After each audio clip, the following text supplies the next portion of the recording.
Magandang umaga mga kasabong kagala. Nandito naman tayo ngayon sa North Sagaray, Bulacan, sa farm ni Boss Jepoy Punsalan ng Tipolo Point Game Farm. Kilala to sa World Pitmaster na entry name is Sabong Tambayan. Ang mga kasama natin dito sila Boss Inko Tata na namimili ng mga dagdag puwersa para sa manukan niya. At si Kuya Alot yan na may kapit ng straight comb na studs. At si Idol Joshua Bakunawa ng Inko Tata Game Farm. Sobrang ganda dito sa farm ni Boss Jepoy. Tsaka puro quality ang mga manok. Ang gagwapo ng mga manok.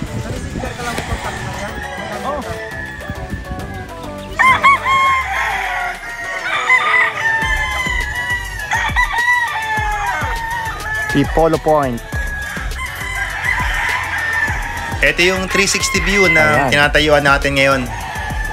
Medyo malawak pa to, pero ito yung hagip ng camera natin sa 360.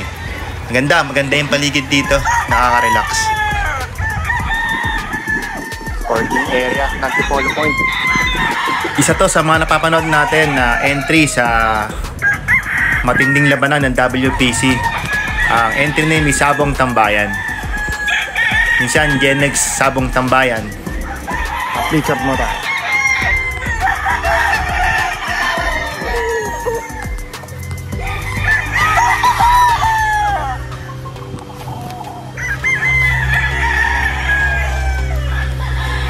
Para maiksi nga yung mga ano. Maiksi. No?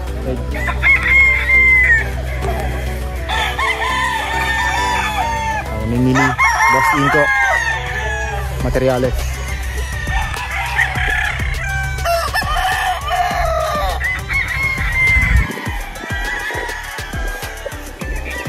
Iisa itsura ng mga manok dito, puro identical.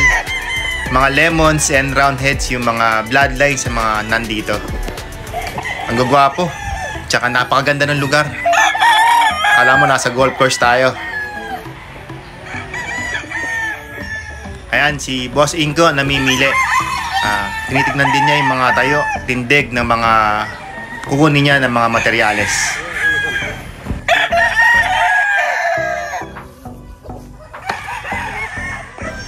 Tara, lakad tayo. Ipakita ko sa inyo yung mga ibang nakatali dito sa cording area ng Sabong Tambayan. Bali, isa lang to sa mga farm ni Boss Jepoy. Ito nasa North Sagaray, Bulacan. Bali, marami siyang farm. So, bali, isa lang to sa mga talian niya na manukan. Ano yung man yung Boss Jepoy? Ano pangalan ng farm?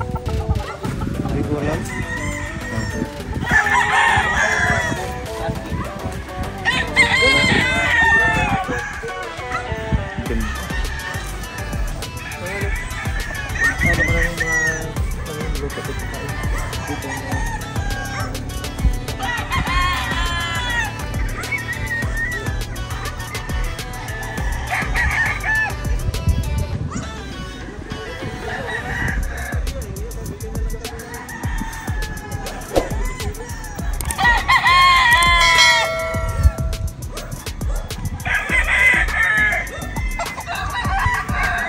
Stags, oh.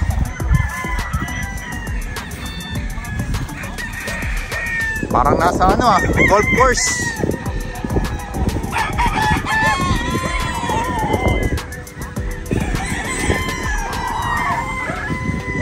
Mga pang WPC ni Boss Jepoy Punsalan. Ang gagwapo. Ang ganda ng lugar. Wow.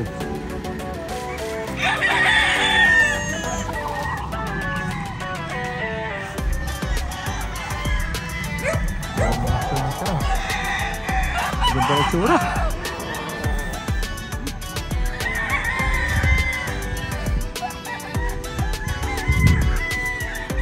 Medyo mainit.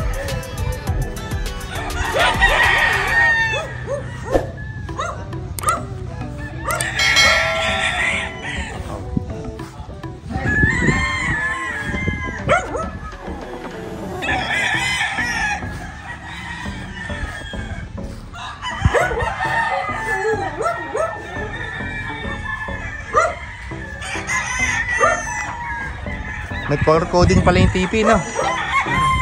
Color coding? Kung ano yung kulay daw. Ah, gano'n sa mga ano.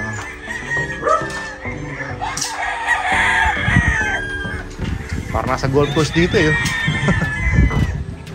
Ito ang isa sa pwede natin makopya at ma-apply sa manukan natin, yung pagko-color coding ng mga TV natin para talagang walang makaligtaan yung mga feeders natin na papainumin at papatukain, kasi talagang may kanya-kanya silang assignment na color ng mga TV.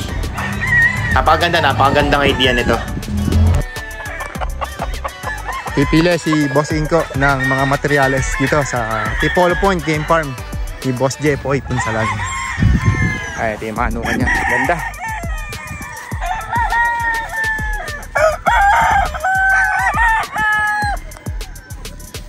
Medyo mainit ngayon. Ayun, patubig ni Boss Jepoy sa farm niya. Grabe, pang big time. Pang big time talaga sa manukan na to.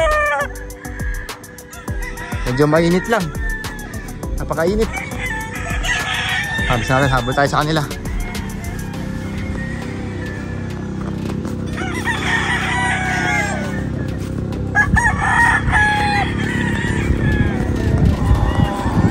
Dami manok.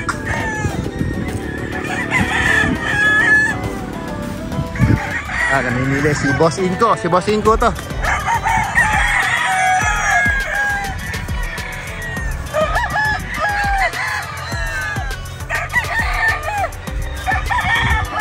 Puro mga magulang na yung mga nandito.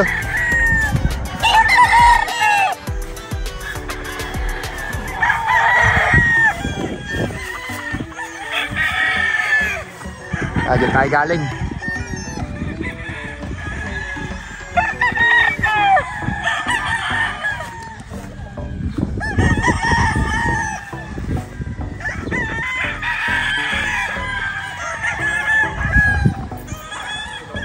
Nandito na nakatali yung mga materyales ng Tipolo Point Game Farm.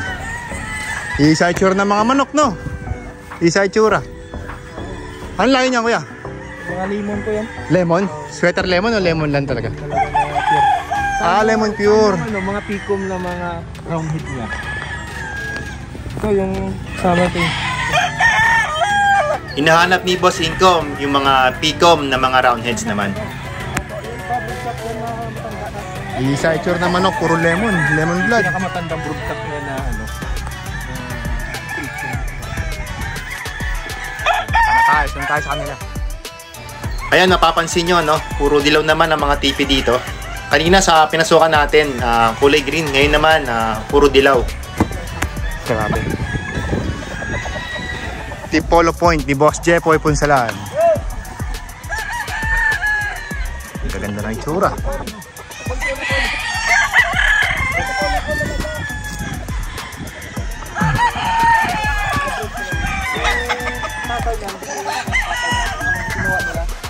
Saka ito, mga ano ito. Ito kasama yung sa ano, yung unang break na ng mga ako. Ito anak pa po. Ito hula na kayo ng early bird. Okay. Ito na lang natira sa mga bad.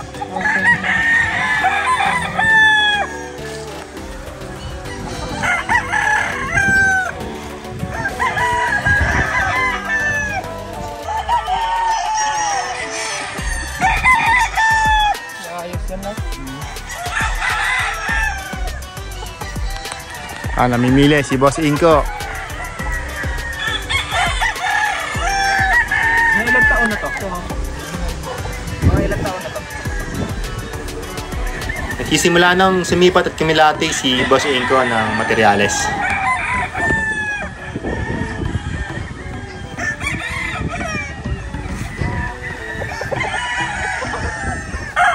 Ganyan mamili si Boss Inko, no? Talagang sipat at kilatis talaga.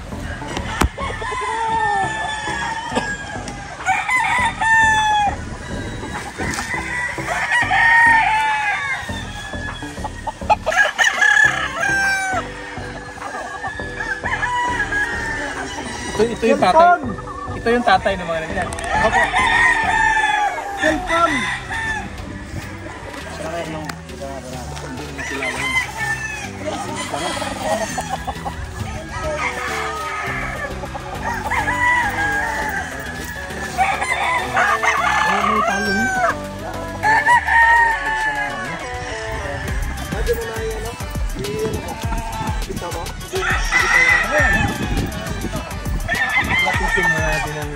Maigyan.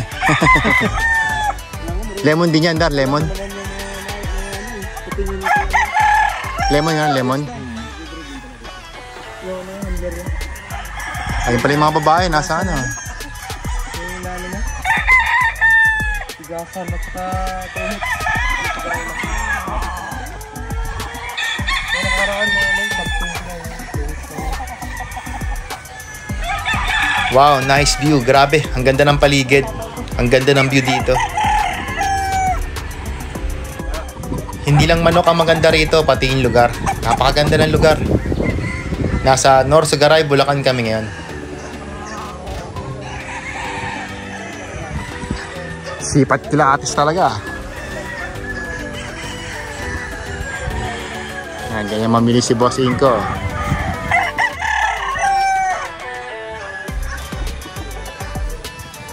Napaka-mitikuloso.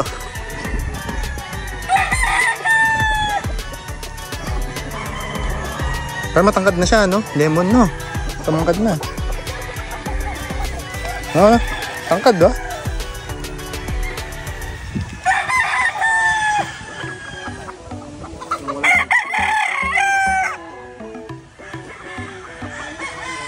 Gumanda sa libig lang nung dati. Para mga ano pa eh. Mga walang buntot. Yan, ano na, gaganda na. Kaisa mga kulay, no? Yung mga manok nila. Puro lemon pala.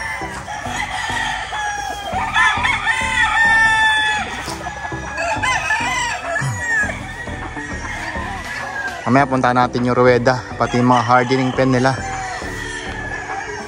Andun sa hardening pen yung mga babae.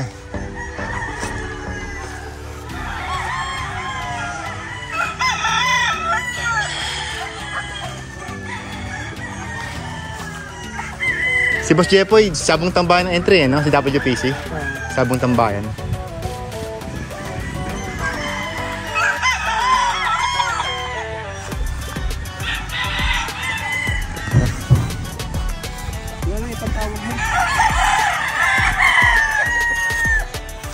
Palit tayo ruweda.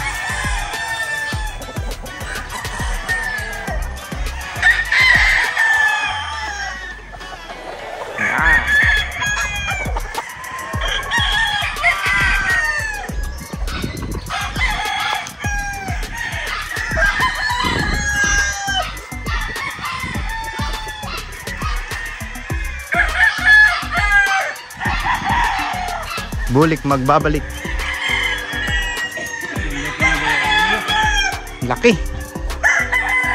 Ito yung ruweda dito sa Norsogaray, Bulacan.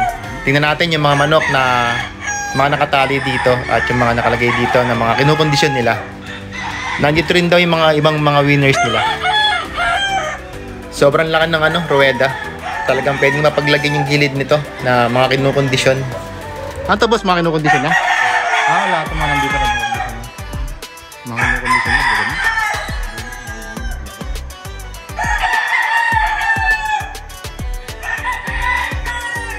Ganun. Ha? Ano po? Dami.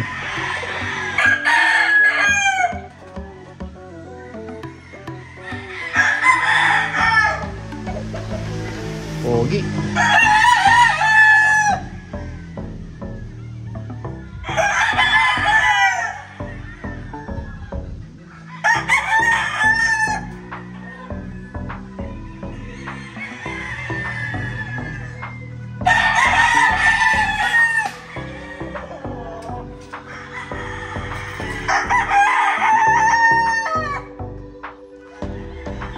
Napakalawak.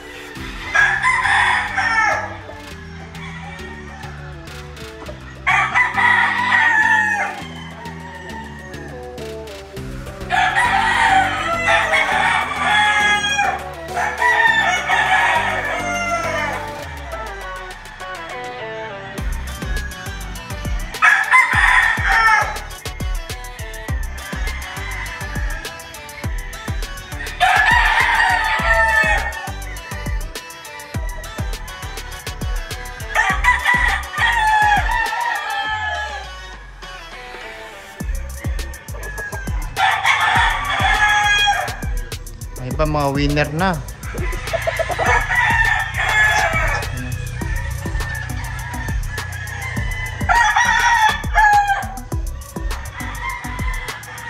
Ito mga nandito yung mga winner.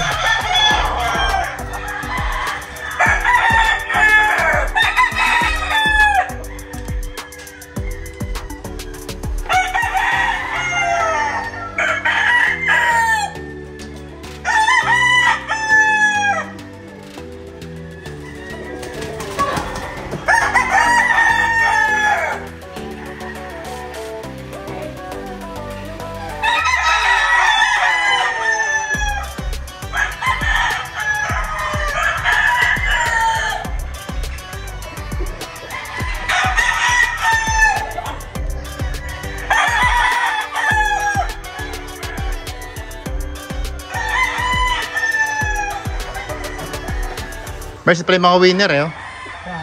Ito mga to. Mga winner. Sugat. Mga sugat.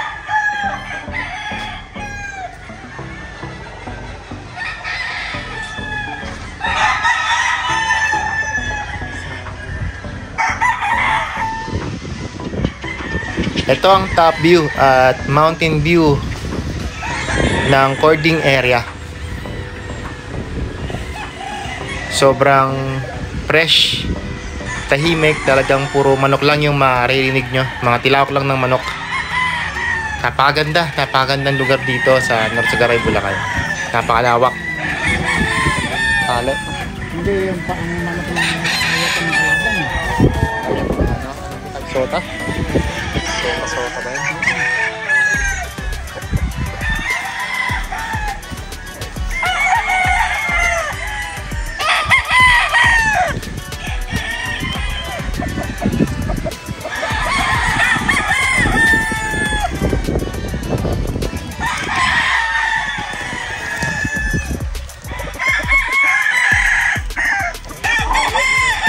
Grabe naman mama yun.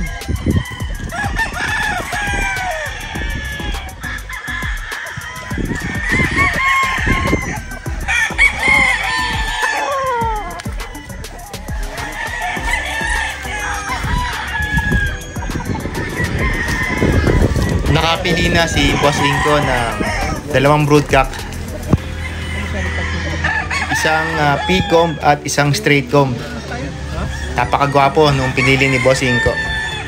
Pwede nyo rin pala siyang kontakin sa Inko Tata na FB account para pakita nyo yung mga lahi ng mga manok niya. Itong dalawang broodcock na to, ito yung mga original na ginamit ni Boss Jepoy Pudsalan.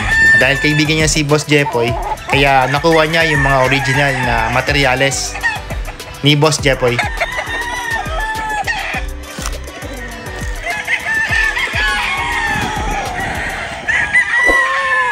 Maya-maya doon naman tayo punta sa mga hardening pen. Pero ang mga nakalagay doon yung mga babae, mga hens at pullets ni Boss Jepoy na ginamit itong nakaraang breeding season. Doon namin ilalagay sa Mexican box yung mga nakuha natin ng mga materyales. Kasi medyo malayo pa yung lugar namin, mga taga Rizal pa kami, kaya komportable yung babiyahin natin mga manok. Medyo malamig yung Mexican box kaysa sa mga box talaga na dinadala natin sa mga sabungan. Mga hens at pullets naman ang mga pipiliin ni Boss Inko ngayon. Ito yung mga original na ginamit ni Boss Jepoy. Kaya talagang mga super yung mga lalabas dito. Mga pan-WPC talaga na mga pandiinan. Breed na lang siya tapos breeding ka. Kaya pwede nyo siyang kontakin sa Inko Tata FB account para sa mga palabas niya ng mga palahe ni Boss Jepoy. Ito talaga mga sigurado, proven and tested na mga bloodlines to. Nakita nyo naman kung gaano kagwapo at kung gaano kaganda yung manukan ng Tipolo Point Game Farm. Talagang WPC caliber.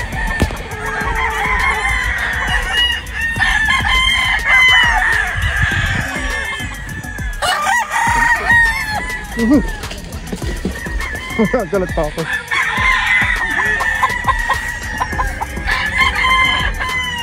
Pogi naman dito.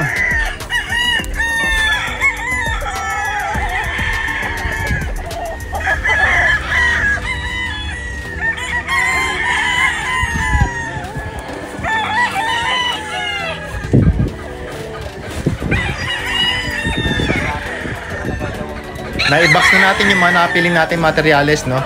Medyo pauwi na kami. Ito, huling sulyap na to sa mga manok na mga naka-cord di Boss Jepoy. Mga tayo ng anak. Mga naka-cord na mga quality at napakagwapo na mga manok.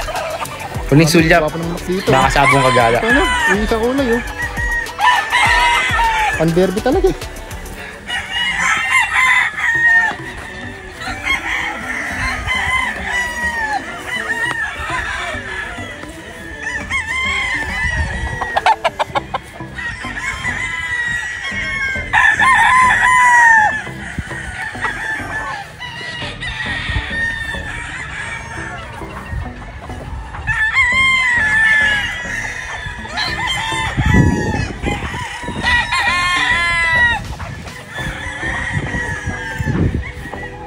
Sabi ang papogi. Maraming salamat sa mga panonood, mga kasabong kagala. Huwag nyo rin sanang kalimutan i-subscribe ang channel ko. Please like and comment na rin mga kasabong kagala para sa mga additional na uploads natin sa mga gala natin sa iba't ibang farm at game farm at syempre sa mga kaibigan natin na mga backyard na din.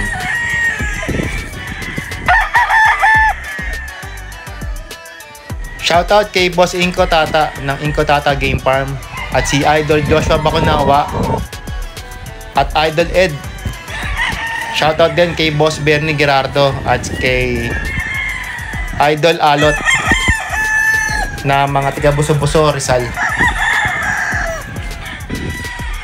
Maraming salamat ulit mga kasabong kagala sa pagsama sa farm tour natin dito sa farm ni Boss Jepoy Punsalan sa Norsagaray, Bulacan. Hanggang sa muli, huwag niyong kalimutan i-subscribe, i-like, comment, at i-subscribe ang channel ko, JBit Libra Farming. Maraming salamat. God bless.